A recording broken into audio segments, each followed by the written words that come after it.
오늘 이 시간에 주시는 살아계신 하나님의 말씀은 구약성경 열왕기상 11장 9절에서 13절의 말씀입니다. 솔로몬이 마음을 돌려 이스라엘의 하나님 여호와를 떠남으로 여호와께서 그에게 진노하시니라. 여호와께서 일주일에 2번이나 그에게 나타나시고 이 일에 대하여 명령하사 다른 신을 따르지 말라 하셨으나 그가 여호와의 명령을 지키지 않았으므로 여호와께서 솔로몬에게 말씀하시되 내게 이러한 일이 있었고 또 내가 내 언약과 내가 내게 명령한 법도를 지키지 아니하였으니 내가 반드시 이 나라를 내게서 빼앗아 내 신하에게 주리라. 그러나 내 아버지 다윗을 위하여 내 세대에는 이 일을 행하지 아니하고 내 아들의 손에서 빼앗으려니와 오직 내가 이 나라를 다 빼앗지 아니하고 내 종 다윗과 내가 택한 예루살렘을 위하여 한 지파를 내 아들에게 주리라 하셨더라. 아멘. 인생에 있어서 길이 얼마나 중요한지 모릅니다. 우리가 어떤 길을 걸어가느냐, 우리가 누구와 함께 그 길을 걷느냐, 또 누구의 길을 따라가느냐에 따라서 우리의 인생의 성패가 좌우되기 때문입니다. 요즘 한국 사회를 아주 시끄럽게 하고 있는 수능 만점의 학생이 있습니다. 2018년에 수능 만점을 맞고 경기도 화성에서 장학금까지 받았던 학생이 안타깝게도 서울에 있는 명문 의대를 다니고 있는 학생임에도 불구하고 여자친구와 헤어지게 되면서 여자친구를 칼로 여러 번 찌르고 결국은 극단적인 선택을 하려다 경찰에 체포되어서 모두의 공분을 사고 있고, 또 그토록 자랑스러웠던 아들은 오히려 부모에게, 가족들에게 수치와 고통을 안겨주고 있는 것을 보게 됩니다. 실력이 중요한 것이 아니라 길이 중요한 것입니다. 여러분의 능력이, 여러분의 유능함이 문제가 아니라 어떤 길을 걸어가느냐가 저와 여러분의 인생의 방향을 결정짓는 것입니다. 주님은 내가 곧 길이요 진리요 생명이니 나로 말미암지 않고는 아버지께로 올 자가 없느니라 라고 말씀하셨습니다. 주님은 우리에게 길이 되어주시고 우리의 가정과 우리의 모든 가족들에게 진리와 생명이 되어주셔서 우리가 아무런 걱정을 하지 않고 고민하지 아니하고 그분의 길만, 그분의 뒤만 따라가면, 그분과 동행하기만 하면 우리에게 놀라운 은혜와 축복과 구원을 주시겠다고 약속하고 있습니다. 길에 해당하는 영어 단어는 way라는 단어입니다. 이 way라는 단어는 길이라는 의미이기도 하고요, 방향이라는 의미를 가지고 있기도 합니다. 또 방법이라는 의미를 가지고 있기도 해요. 저와 여러분은 주님이 걸어가는 그 길을 걸어가기만 하면 됩니다. 저와 여러분은 주님이 바라보고 주님이 향하셨던 그 방향을 쫓아가기만 하면 되는 것입니다. 저와 여러분은 주님이 어떤 방법으로 인생을 사셨는지를 돌아보고 우리는 그 방법대로 인생을 살아가기만 하면 되는 것입니다. 시편 1편은 그래서 우리에게 이렇게 말씀합니다. 복 있는 사람들은 악인의 꾀를 따르지 아니하며 죄인들의 길에 서지 아니하며 오만한 자들의 자리에 앉지 아니하고 오직 여호와의 율법을 즐거워하여 그의 율법을 주야로 묵상하는도다. 복 있는 사람들은 악인들의 꾀를 따르지 않는다라는 것입니다. 죄인들의 길에 서지도 않는다는 것입니다. 오만한 자들과 함께 앉지 아니한다고 말씀합니다. 오직 우리는 하나님의 말씀을 기뻐하고 즐거워하고 그 말씀대로 주야로 묵상하고 살아가기만 하면 하나님께서 놀라운 은혜와 축복을 우리에게 주시겠다라고 말씀하고 있습니다. 성경에는 우리의 길이 예수 그리스도다라고 말씀하고 있지만 또 다른 사람을 우리의 길로 소개하는 사람이 있습니다. 바로 다윗입니다. 다윗이라고 하는 사람이 걸었던 그 길은 우리가 복의 길을 갈 수 있는 비결을 가르쳐 주고 있습니다. 열왕기하 22장 2절에 보면 요시야가 여호와 보시기에 정직히 행하여 그의 조상 다윗의 모든 길로 행하고 좌우로 치우치지 아니하였더라 했습니다. 성경에는 다윗의 길을 쫓았다, 다윗의 길로 행했다라는 표현을 반복해서 쓰고 있습니다. 특별히 열왕기상하, 역대상하를 보면 이런 표현을 반복해서 쓰고 있죠. 이것은 다윗의 삶을 의미합니다. 다윗의 삶의 방법을 의미하고 다윗의 삶의 방향을 의미합니다. 다윗처럼 우리가 믿음의 길을 갈 때 하나님께서 그들의 길을 축복하시고 인도해 주신다라는 말씀을 할 때 그가 여호와의 길로 행하여서 하나님께서 그에게 복을 주셨다라고 기록하고 있습니다. 역대하 34장 2절에도 여호와 보시기에 정직하게 행하여 그의 조상 다윗의 길로 걸으며 좌우로 치우치지 아니하고 있습니다. 우리가 다윗의 길만 알고 다윗의 길만 따라가고 치우치지 아니하면 하나님께서 복을 주신다라고 말씀하고 있는 것입니다. 그런데 참으로 놀랍게도 남왕국 유다와 북왕국 이스라엘에서 하나님의 말씀대로 다윗의 길을 따라 행했던 사람들은 많지 않습니다. 성경은 세 사람을 소개하고 있는데요. 요시야, 히스기야, 또 여호사밧 같은 사람이 바로 그 사람입니다. 여호사밧, 히스기야, 요시야 왕과 같은 사람은 다윗의 길을 알았고 다윗의 길을 쫓아가서 하나님의 큰 축복을 받은 사람들입니다. 반면 저주의 길, 심판의 길의 대명사와 같은 사람이 있습니다. 북왕국 이스라엘을 나누어 왕이 되었던 바로 여로보암이라고 하는 왕입니다. 성경은 이 여로보암이 걸었던 죄악의 길을 이렇게 소개하고 있습니다. 여로보암은 북이스라엘의 사람들이 남유다 예루살렘으로 원래 예배하러 내려와야만 함에도 불구하고 이 사람은 북이스라엘 성도들을 그 백성들의 마음을 사로잡기 위해서 마음대로 성전을 지어버립니다. 제단을 만들어 버립니다. 우리가 굳이 예루살렘에 가서 제사를 할 필요가 없습니다. 우리는 얼마든지 우리끼리 제사가 가능합니다. 라고 베델과 단에 자기 마음대로 단을 쌓아버렸습니다. 그뿐만이 아닙니다. 이 여로보암 왕은 자기 마음대로 제사장을 세워버립니다. 오늘로 친다면 목회자를 자기 마음대로 세워버리는 것입니다. 신학을 공부하고 사명을 받고 훈련을 통하고 연단을 통하고 준비가 돼서 목회자가 되는 것이 아니라 그냥 자기가 마음대로 일반 백성 가운데 네가 제사장을 해 라고 세워버린 것입니다. 여러분, 이것이 어떤 의미일까요? 이것은 지극히 위험한 자기중심적인 신앙을 의미합니다. 바로선 하나님의 선지자들은, 바로선 하나님의 제사장들은 저와 여러분이 하나님께서 하나님의 말씀에 빗나가고 하나님의 뜻에 빗나가면 저와 여러분의 신앙을 바른 길로 인도할 것입니다. 그러나 일반 백성 가운데 고용된 내가 임명한 제사장은 자신을 임명한 왕과 백성 앞에서 하나님의 말씀을 제대로 전할 수가 없습니다. 그들의 먹을 것, 마실 것, 입을 것이 문제가 되지 않겠습니까? 여로보암은 그렇게 마음대로 제사장을 세워버렸습니다. 그뿐만이 아닙니다. 여로보암은 자기가 마치 제사장인 것처럼 분향단에 분향을 하는 죄악을 범합니다.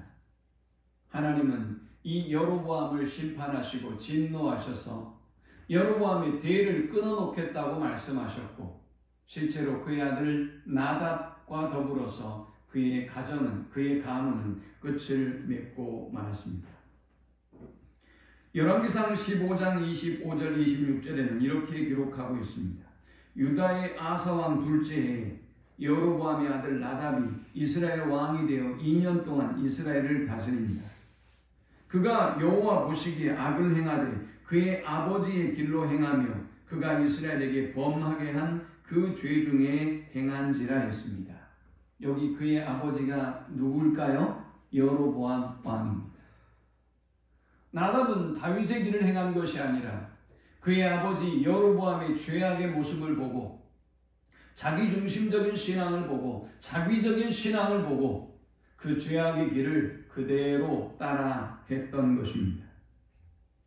열왕기상 16장 18절 19절에도 이렇게 말씀합니다. 시므리가 성읍이 함락됨을 보고 왕궁 요새에 들어가서 왕궁에 불을 지르고 그 가운데에서 죽었으니 이는 그가 여호와 보시기에 악을 행하여 범죄하였기 때문이니라. 그가 여로보암의 길로 행하며 그가 이스라엘에게 죄를 범하게 한 그 죄 중에 행하였더라. 사랑하는 여러분, 우리가 말이죠, 우리의 인생 가운데 우리의 인생의 수고를 다 끝내고 다른 사람들이 저와 여러분의 인생을 평가하면서 저 사람의 길로 행하면 하나님의 복을 받는다 라는 칭함을 받아야겠죠. 그런데 저 사람의 길로 행하면 멸망과 저주와 하나님의 심판이 있다라고 한다면 이건 참으로 서글픈 삶이 아닐 수 없습니다. 하물며 부모된 저와 여러분이 여러분 때문에 여러분의 가문이 망하고 여러분 때문에 여러분의 자녀들이 망하고 여러분의 가문이 멸문지화 되었다고 한다면 이건 참으로 안타까운 일이 아닐 수가 없겠죠. 성경은 지속적으로 그래서 다윗의 길과 여로보암의 길을 대조하고 있습니다. 사랑하는 여러분, 우리는 오늘 어버이 주일을 맞았습니다. 저와 여러분이 걸어가고 있는 길이 자녀들에게는 어떻게 보일까요? 다윗의 길로 보일까요? 아니면 여로보암의 길로 보일까요? 여로보암이 하나님을 섬기지 않은 것이 아닙니다. 하나님을 섬겼습니다. 그러나 자기 중심대로, 자기 마음대로, 자기 섬기고 싶은 대로 하나님을 섬기고 우상을 만들고 타협하고 그렇게 여론을 획책하면서 자기 마음대로 자기 중심적인 신앙을 했을 때 하나님은 여로보암과 이스라엘을 심판하시고 일찍 북이스라엘에 의하여 통일 이스라엘이 12지파였다고 한다면 여로보암이 이끄는 북이스라엘은 10지파나 되는 큰 나라였음에도 불구하고 그들의 우상숭배로 그들의 교만함으로 자기중심적인 신앙으로 북이스라엘은 722년에 아수르라는 나라에 의해 멸망하는 수치를 경험하게 되었습니다. 하나님의 말씀이 솔로몬에게 임했습니다. 솔로몬은 이제 성전과 왕궁을 건축했고 그리고 이제 그가 하고 싶었던 모든 일을 마쳤습니다. 9장 1절에 보면 솔로몬이 여호와의 성전과 왕궁 건축하기를 마치며 자기가 이루기를 원하던 모든 것을 마친 때 여호와께서 전에 기브온에서 나타나신 같이 다시 솔로몬에게 나타나사 했습니다.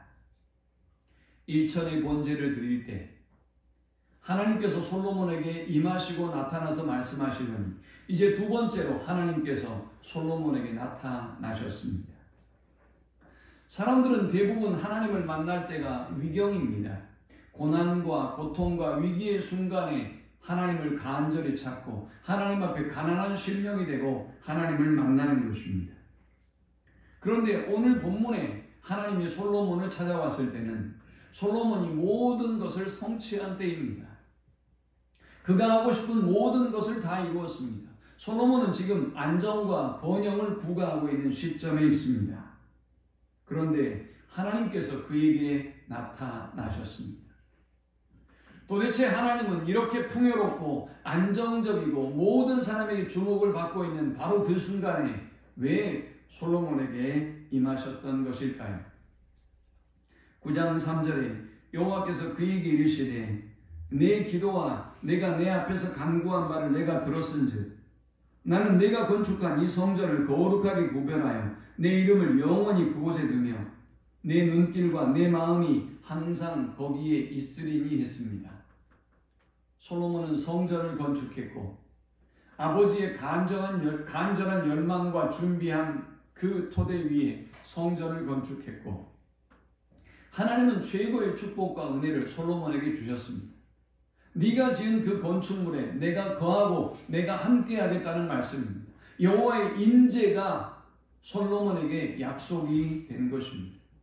여러분, 저와 여러분이 이 땅에 살아가면서 누릴 수 있는 축복 가운데 가장 큰 축복은 하나님이 함께 하시는 축복임을 믿으시기 바랍니다. 인도에 내려오는 전설이 있어요.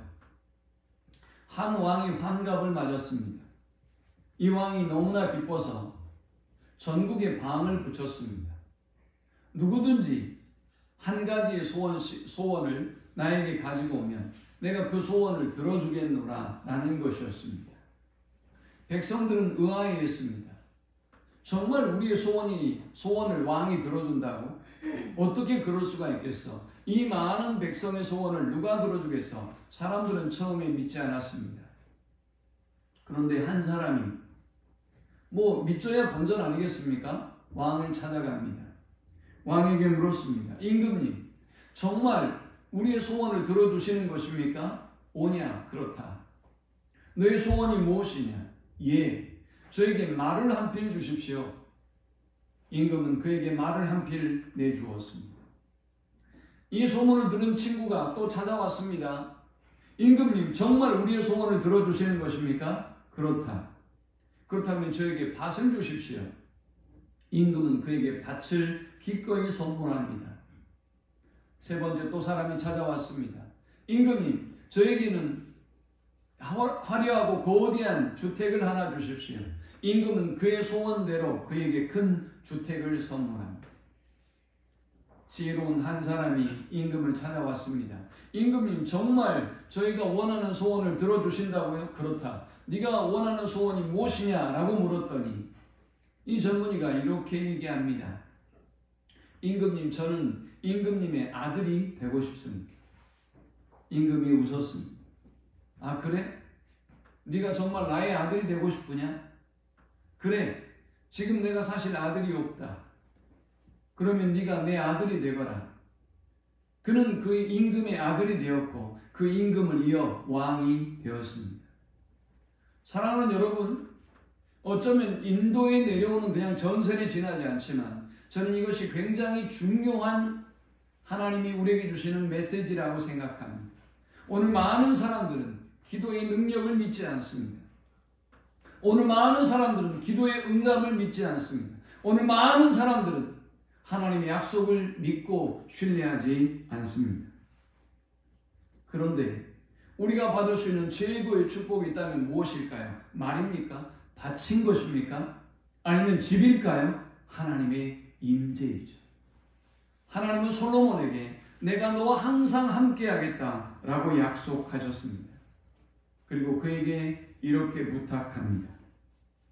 9장 4절에 내가 만일 내 아버지 다윗이 행함같이 마음을 온전히 하고 바르게 하여 내 앞에서 행하며 내가 내게 명령한 대로 온갖 일에 순종하여 내 법도와 율례를 지키면 내가 내 아버지 다윗에게 말하기를 이스라엘 왕위에 오를 사람이 내게서 끊어지지 아니하리라 한 대로 내 이스라엘의 왕위를 영원히 견고하게 하려니와 라고 했습니다. 마음을 다해서 나를 섬겨라 라는 말씀이고요. 두 번째는 내가 너에게 한 말씀을 지켜 행하고 순종하라 라는 말씀이었습니다. 그러면 내가 너의 후대에 왕위에 대를 이어 왕위에 오르게 할 것이며 너의 나라를 굳건하게 세울 것이다 라고 하나님이 다윗에게 약속하고 있습니다. 그리고 또 경고합니다. 6절에 만일 너희나 너희의 자손이 아주 돌아서서 나를 따르지 아니하며 내가 너희 앞에 둔 나의 계명과 법도를 지키지 아니하고 가서 다른 신을 섬겨 그것을 경배하면 내가 이스라엘을 내가 그들에게 준 땅에서 끊어버릴 것이요 내 이름을 위하여 내가 거룩하게 구별한 이 성전이라도 내 앞에서 던져버리리니 이스라엘은 모든 민족 가운데서 속담거리와 이야기거리가 될 것이며 이 성전이 높을지라도 지나가는 자마다 놀라며 비웃어 이르되 여호와께서 무슨 까닭으로 이 땅과 이 성전에 이같이 행하셨는고 하면이라고 했습니다. 만일 하나님을 버리고 하나님의 말씀을 버리고 불순종하면 하나님께서 너에게 준 모든 은혜를 다 거두겠다고 말씀하고 있습니다. 그리고 수치와 모욕을 안겨주겠다라고 하나님이 말씀하고 있는 것입니다. 하나님은 솔로몬에게 이렇게 모든 것을 이루고 안정과 번영과 평안을 구가하고 있는 솔로몬에게 경고하며 말씀하셨습니다. 사랑하는 여러분, 언제가 위험합니까? 힘들고 어려운 시절은 위험하지 않습니다. 그때는 우리가 바짝 긴장하고 깨어있기 때문입니다. 그때는 우리가 가난한 심령을 가지고 있기 때문에 하나님을 향한 갈망하는 마음이, 사모하는 마음이 있습니다. 그러나 저와 여러분이 배부를 때, 저와 여러분에게 안정과 번영과 평안이 찾아왔을 때, 직장도 문제없고 사업도 문제없고 자녀들도 평안하고 어떤 문제도 고민도 없을 때, 바로 그때가 저와 여러분의 영혼이 병들고 저와 여러분이 하나님과의 관계가 파괴되는 순간이라는 사실을 우리는 기억해야 할 것입니다.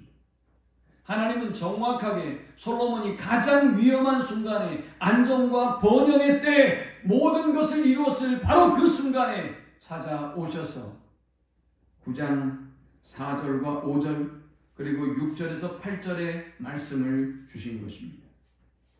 그런데 안타깝게도 솔로몬은 이 말씀을, 이 경고를 이해하지 못했습니다. 솔로몬은 성전과 왕궁을 건축했을 뿐만이 아니라 더 많은 성읍을 건축하기 시작합니다. 나라를 요새로 만들고 그리고 성벽을 재건하고 굳건하게 하나하나 세워가기 시작합니다. 솔로몬은 활발한 해상 무역을 시도합니다. 교역이 늘어나고 조선 사업이 발전했습니다. 솔로몬 왕이 에돔 땅 홍해 물가의 엘롯 근처 에시온 게벨에서 배들을 지은지라 히람이 자기 종 곧 바다에 익숙한 사공들을 솔로몬의 종과 함께 그 배로 보내며 그들이 오빌에 이르러 거기서 금 420달란트를 얻고 솔로몬 왕에게로 가져왔더라 했습니다. 많은 사람들은 우리는 바다를 잘 모르고 항해를 잘 모르니 우리가 무역을 하는 것은 마치 우리의 떡을 바다에 던지는 것처럼 위험한 헛수고가 될 것입니다 라고 경고했지만 많은 금은과 보화를 싣고 항해를 하다가 파도를 만나면 그 모든 것이 항해술이 연약했던 이스라엘이 그것을 이겨내지 못하고 그 모든 것을 바다에 버리면 마치 바다에 던지는 떡처럼 손해를 보니 무역을 하지 말라고 사람들이 말렸지만 솔로몬은 아랑곳하지 않고 해상 무역을 펼칩니다. 조선 사업을 확장해 나갔습니다. 솔로몬의 지혜와 성공은 온 세상에 퍼져나가기 시작합니다. 10장에 솔로몬 왕의 재산과 지혜가 세상의 그 어느 왕보다 큰지라 온 세상 사람들이 다 하나님께서 솔로몬의 마음에 주신 지혜를 들으며 그의 얼굴을 보기 원하여 그들이 각기 예물을 가지고 왔으니 곧 은그릇과 금그릇과 의복과 갑옷과 향품과 말과 노새라 해마다 그리하였더라. 솔로몬의 영광은 대단했습니다. 해마다 많은 사람들이 솔로몬의 지혜를 배우기 위하여 은금을 예물을 가지고 찾아왔는데 그것이 해마다 계속되었다라고 성경은 기록합니다. 솔로몬은 엄청난 부를 축적합니다. 10장에 보면 그는 매해 금 666달란트 즉 25톤이나 되는 엄청난 금을 세금으로 모아드립니다. 교역이나 주변의 나라들로부터 들어오는 수입은 더 엄청났습니다. 금으로 만든 방패만 500개에 달하는 엄청난 부를 누리게 되었습니다. 그의 군사력도 엄청났습니다. 솔로몬의 병거는 1400대였고 이것을 모는 마병은 12,000명에 달했습니다. 이것은 그냥 생긴 것이 아닙니다. 솔로몬이 의도적으로 강병을 양성했고 이러한 결과를 누리게 된 것입니다. 그런데 하나님은 분명히 이스라엘 백성에게 이렇게 말씀하셨습니다. 그는 병거를 많이 두지 말 것이요 병마를 많이 얻으려고 그 백성을 애굽으로 돌아가게 하지 말 것이니 이는 여호와께서 너희에게 이르시기를 너희가 이후에는 그 길로 다시 돌아가지 말 것이라 하셨음이며 했습니다. 하나님은 마병과 병거를 의지하지 말라고 말씀하셨습니다. 하나님은 오직 하나님만 의지하라고 말씀하셨어요. 그럼에도 불구하고 솔로몬은 하나님보다 마병을 의지하고 그리고 병거를 의지하는 어리석음을 범합니다. 솔로몬의 타락은 여기에서 멈추지 않습니다. 솔로몬은 이방 여인을 사랑합니다. 11장 1절에 솔로몬 왕이 바로의 딸 외에 이방의 많은 여인을 사랑하였으니 곧 모압과 암몬과 에돔과 시돈과 헷 여인이라. 여호와께서 일찍이 이 여러 백성에게 대하여 이스라엘 자손에게 말씀하시기를 너희는 그들과 서로 통혼하지 말며 그들도 너희와 서로 통혼하게 하지 말라. 그들이 반드시 너희의 마음을 돌려 그들의 신들을 따르게 하리라 하셨으나 솔로몬이 그들을 사랑하였더라 했습니다. 솔로몬이 왜 이방 여인들과 사랑했을까요? 솔로몬은 이것을 통해서 주변의 강한 나라들과 정략 결혼을 한 것입니다. 사돈 관계를 맺고 다른 나라들이 다른 마음을 품고 이스라엘을 침략하지 못하도록 그는 사돈의 관계를 맺은 것입니다. 성경은 솔로몬이 정략적인 목적 이외에도 이방의 많은 여인을 사랑했다라고 쓰고 있습니다. 솔로몬이 이방 여인을 사랑했을 때 그의 믿음의 자세는 어떠했을까요? 아마도 솔로몬은 자신이 이렇게 신실한 믿음을 가지고 있는 자신이 이방의 여인들, 그것도 정략이 결혼을 하는 이방의 여인들에게 내가 육신적인 사랑은 나누지만 그들에게 내 영혼을 빼앗기리라고 생각지는 않았을 것입니다. 하나님은 분명히 통혼을 금하셨음에도 불구하고 솔로몬은 자기의 믿음과 자기의 신념을 믿었던 것입니다. 오늘 많은 사람들이 신앙생활하면서 자기를 믿는 사람들이 있어요. 제가 알아서 합니다. 목사님, 제가 알아서 하겠습니다. 제가 어떤 상태에 있는지 알고요. 제가 제 자신을 잘 관리할 수 있습니다. 라고 생각하는 어리석은 사람들이 있어요. 여러분은 이미 사탄에게 마음을 빼앗겼다고 생각하고 계시면 됩니다. 여러분의 마음과 생각은 결코 여러분 스스로가 관리할 수도 다스릴 수도 없다는 사실을 기억하십시오. 하나님이 솔로몬에게 거듭 통혼하지 말라고 말씀하셨지만 솔로몬은 하나님의 말씀에 불순종하고 2절에 그들을 사랑했다라고 기록하고 있습니다. 그런데 여러분, 하나님의 경고를 잘 보십시오. 반드시 그 여인들이 너희의 마음을 돌려 그들의 신들을 따르게 할 것이다 라고 말씀하셨습니다. 이방인과 결혼을 한다고 하는 것은 단순한 결혼만을 의미하는 것은 아닙니다. 그 여인의 가치를 내가 따라간다는 것을 의미하는 것입니다. 그 여인의 우선순위와 그 여인의 삶의 방향과 삶의 목적을 내가 동의하고 쫓아간다는 것을 의미하는 것입니다. 이방인 남자를 여러분이 사랑하고 그 사람과 결혼을 한다는 것은 그 사람의 가치와 그 사람의 신념과 그 사람의 종교를 여러분들이 받아들이고 여러분들이 그것을 수용한다는 의미인 것입니다. 그러므로 여러분이 여러분의 마음과 생각을 지키고 믿음을 지킬 수 있다고 생각하는 것은 매우 어리석은 일이에요. 하나님은 반드시 너희가 처음에는 아니라고 할지라도 우상을 숭배하고 너희의 신앙을 잃게 될 것이라고 하나님이 분명히 경고했습니다. 처음에는 그저 이방 여인을 사랑했는데 두 번째 단계에는 하나님의 말씀에 불순종하는 솔로몬의 모습을 봅니다. 아니, 여기에 멈추지 않습니다. 솔로몬은 4절에 솔로몬의 나이가 많을 때에 그의 여인들이 그의 마음을 돌려 다른 신들을 따르게 하였으므로 왕의 마음이 그의 아버지 다윗의 마음과 같이 아니하여 그의 하나님 여호와 앞에 온전히 못하였으니 했습니다. 문제는 솔로몬이 나이가 들어서입니다. 젊었을 때는 얼마든지 그 여인들을 통제하고 다스렸을지 모르나 솔로몬이 나이가 들면서 그 여인들에게 생각과 마음을 빼앗기고 맙니다. 그 여인들을 위하여 산당을 지어주고 그 여인들이 우상을 숭배할 수 있도록 만들어 줍니다. 그는 이제 온전히 하나님을 섬기지 못했습니다. 솔로몬이 하나님을 섬기지 않은 것이 아닙니다. 온전히 섬기지 못한 것입니다. 저와 여러분들이 불신의 배우자들과 살아가면서 온전히 하나님을 섬기지 못합니다.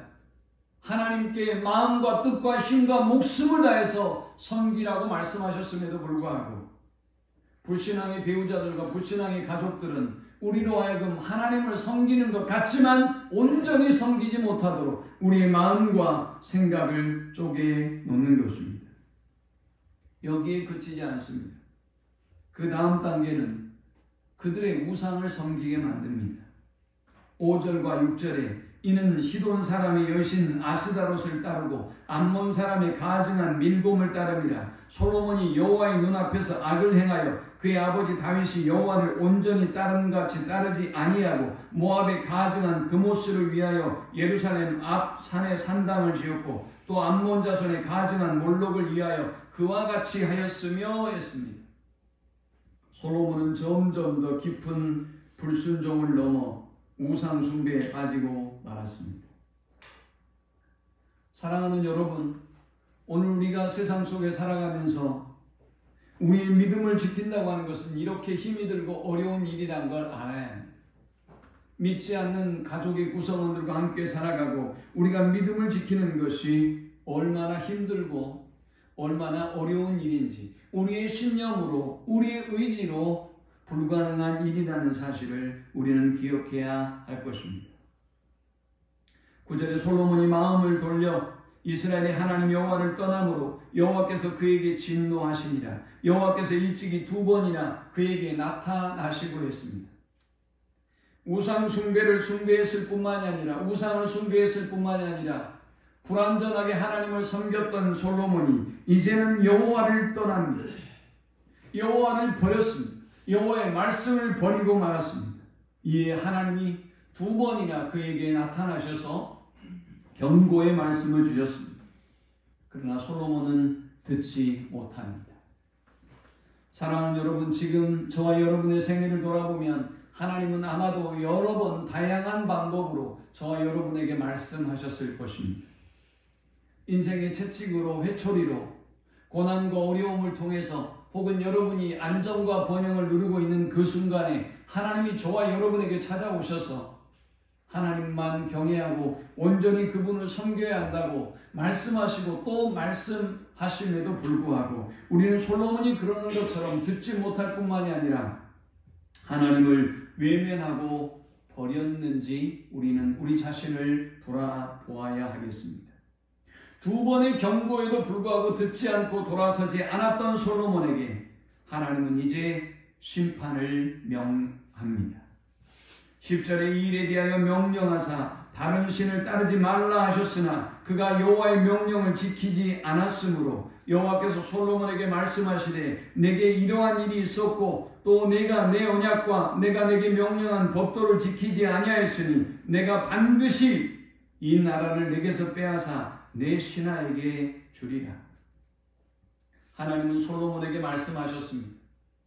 솔로몬, 내가 너에게 거듭거듭 임하여서 말씀하건만 네가 깨닫고 돌아오지 아니하니 이제 내가 너에게 준 모든 번영과 모든 안정을 너로부터 내가 취하겠노라 라고 지금 말씀하고 있습니다. 사랑하는 여러분, 오늘 지금 우리는 우리의 가정을 돌아보고 이 나라와 민족을 돌아보며 과연 우리의 가정이 어떤 상태에 있는지, 오늘 나의 믿음은 어떤 상태에 있는지 우리는 우리 자신을 돌아보아야 하겠습니다. 하나님은 이렇게 말씀하시고 대적들을 일으키기 시작합니다. 왕자 하닷을 통해서 이스라엘이 끊임없이 고통을 당하게 하셨습니다. 또 하나님은 르손 왕을 통해서 이스라엘이 끊임없는 고통을 당하도록 만드셨습니다. 그리고 여로보암의 반란을 통해서 솔로몬에게 고통과 아픔을 안기셨습니다. 그리고 하나님의 말씀대로 10지파를 떼어서 여로보암 왕에게 하나님이 넘겨주고 말았습니다. 사랑하는 여러분, 저와 여러분의 믿음이 우리의 후대와 우리의 자녀들을 축복의 길로 이르게 만들게 하기도 하고, 저와 여러분의 믿음이 이렇게 우리의 후대에게 저주와 진노와 심판에 이르게 할 수 있다는 사실을 우리는 기억해야 합니다. 제가 이 말씀을 준비하면서 큰 은혜와 감동을 받은 말씀이 있어요. 바로 12절의 말씀입니다. 오늘 본문의 제목이기도 합니다. 그러나 내 아버지 다윗을 위하여 내 세대에는 이 일을 행하지 아니하고 내 아들의 손에서 빼앗으려니와 오직 내가 이 나라를 다 빼앗지 아니하고 내 종 다윗과 내가 택한 예루살렘을 위하여 한 지파를 내 아들에게 주리라 하셨더라 했습니다. 12절의 이 말씀은 네가 불순종하고 우상을 숭배하고 나를 버리고 우상을 숭배하고 말씀을 버렸기 때문에 내가 너를 심판할 수밖에 없다. 내가 너의 나라를 너의 신하에게 줄 수밖에 없다 라고 말씀하시면서, 그렇지만 내가 네 애비 때문에, 네 애비의 신앙 때문에, 너의 부모의 신앙 때문에 너의 때에 심판하지 아니하고 너가 죽고 난 이후에 너의 아들의 때에 험한 꼴을 보게 할 것이다 라고 지금 말씀하고 있는 것입니다. 저는 여기서 굉장한 충격을 받았어요. 신앙은 사실 자기 신앙이잖아요. 그런데 하나님이 다윗의 길을 보고 다윗의 믿음을 보시고 솔로몬을 불쌍히 여기시고 솔로몬이 하나님을 버리고 우상을 숭배하고 있음에도 불구하고 즉각 심판하고 즉각 죽여야 함에도 불구하고 하나님이 솔로몬을 향한 심판을 유예해 주셨다는 것입니다. 사랑하는 여러분, 오늘 부모인 저와 여러분의 믿음이 이렇게 중요한 것입니다. 저와 여러분의 믿음을 보고 혹이 우리의 자녀들이 하나님을 버리고 하나님의 말씀을 버리고 하나님을 외면하고 우상을 숭배할지라도 하나님은 부모인 우리의 믿음을 보시고 부모인 우리를 위하여 부모인 우리 때문에 하나님의 진노의 심판을 유예하시고 연기하실 수 있음을 보여주고 있습니다. 오늘 저와 여러분의 삶이 하나님의 진노의 심판을 우리의 가정에 우리 자녀들에게 속히 임하게 하고 있는지, 아니면 저와 여러분을 불쌍히 여기시고 내릴 심판도 멈추게 하시고 아니면 연기하시고 그리고 그 험한 꼴을 내가 다윗의 아들인 너에게 보이게 하고 싶지는 않다라고 유예해 주실 수 있다는 사실을 우리가 기억하고 오늘 다시 다윗의 길로 돌아가는 우리 모두가 될 수 있기를 축원합니다. 하나님은 이 아버지를 보시고 이 아버지의 믿음을 보시고 11절에 오직 내가 이 나라를 다 빼앗지 아니하고 내 종 다윗과 내가 택한 예루살렘을 위하여 한 지파를 내 아들에게 주리라 하셨더라 했습니다. 너를 본이 망하게 하게 하는 것이 마땅하지만 내가 네 애비 다윗의 믿음을 보고 두 지파를 남겨서 너희의 등불이 소망의 등불이 내가 다윗과 맺은 언약이 지켜지도록 하겠다라는 말씀입니다. 내가 솔로몬 너희 죄로 인하여 너희의 가문을 심판하고 대를 끊어버리니 마땅하지만 내가 네 아비 다윗과 맺은 언약 때문에 네 애비 다윗의 신앙을 보고 그가 걸었던 길을 보면서 내가 너와 너의 후손들에게 여전히 희망의 등불을 끄지 않겠다라고 말씀하고 있는 것입니다. 하나님은 그래서 남유다의 솔로몬 아들인 르호보암에게 남유다의 두 지파를 맡겨두셨습니다. 왜 여기 한 지파인데 두 지파로 하십니까? 라고 하실지 모르겠어요. 원래 북이스라엘이 두 지파이고 남유다는 유다 지파와 베냐민 지파입니다. 근데 베냐민 지파는 너무 작아서 유다 지파에 편입되게 되었습니다. 그래서 한 지파다라고 하는 것입니다. 사랑하는 여러분, 오늘 부모의 믿음이 이렇게 중요합니다. 저와 여러분의 믿음을 보고 하나님이 희망의 등불을 끄지 않습니다. 저와 여러분의 자녀들 향한 희망의 등불을 끄지 않을 것입니다. 이 세대를 보십시오. 하나님을 압니까? 하나님을 경외합니까? 예배할 줄 압니까? 기도할 줄 압니까? 하나님 앞에 봉사하고 충성할 줄 압니까? 그러나 그럼에도 불구하고 저와 여러분이 걸어간 그 길로 인하여, 그 믿음으로 인하여 하나님이 그 자녀들에게 희망의 등불을 끄지 않습니다. 자, 그렇다면 다윗이 걸었던 그 길, 다윗이 보여줬던 그 믿음을 뭐라고 정의할 수 있을까요? 다시 9장 4절로 가보면 내가 만일 내 아버지 다윗이 행함같이 마음을 온전히 하고 바르게 하여 내 앞에서 행하여 했습니다. 오늘 우리가 다윗의 길을 따라가려면 마음을 다하고 뜻을 다하고 힘을 다하여 하나님을 섬겨야 하는 것입니다.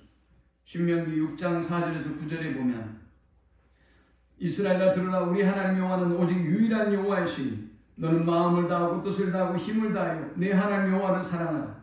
오늘 내가 내게 명하는 이 말씀을 너는 마음에 새기고 내 자녀에게 부지런히 가르치며 집에 앉았을 때든지 길을 갈 때든지 누워있을 때든지 일어날 때든지 이 말씀을 강론할 것이며 했습니다. 마음을 다해야 하는 것입니다. 뜻을 다해야 하는 것입니다. 힘을 다해야 하는 것입니다. 그렇게 하나님을 섬기는 것이 다윗의 길입니다. 두 번째, 순종해야 합니다. 우리가 하나님 앞에 순종할 때 하나님은 우리에게 오늘 다윗의 길을 걷게 하시고 다윗에게 베풀어 주셨던 이 은혜를 우리에게 주시는 것입니다. 신명기 6장 1절에서 3절은 말씀합니다. 이는 곧 너희 하나님 여호와께서 너희에게 가르치라고 명하신 명령과 규례와 법도라. 너희가 건너가서 차지할 땅에서 행할 것이니 곧 너와 내 아들과 내 손자들이 평생에 내 하나님 여호와를 경외하며 내가 너희에게 명한 그 모든 규례와 명령을 지키게 하기 위한 것이며 또 내 나를 장구하게 하기 위한 것이라. 이스라엘아 듣고 삼가 그것을 행하라. 그리하면 내가 복을 받고 내 조상들의 하나님 여호와께서 내게 허락하신 것 같이 젖과 꿀이 흐르는 땅에서 내가 크게 번성하리라. 내가 걸어가는 이 길로 인하여 우리의 자녀들이 하나님의 진노의 심판을 속히 받을 수도 있고 내가 걸어가는 그 길로 인하여 하나님의 진노를 유예하고 멈추게 하실 수 있으며 하나님께서 희망의 등불을 끄지 않을 수 있다는 사실을 알고 너로 인하여 너 때문에 내가 너의 가문을 너의 후대를 축복할 수밖에 없다 라는 그런 칭함을 받는 우리 모든 부모들과 성도들이 되시기를 축원합니다. 우리 함께 기도하십시오.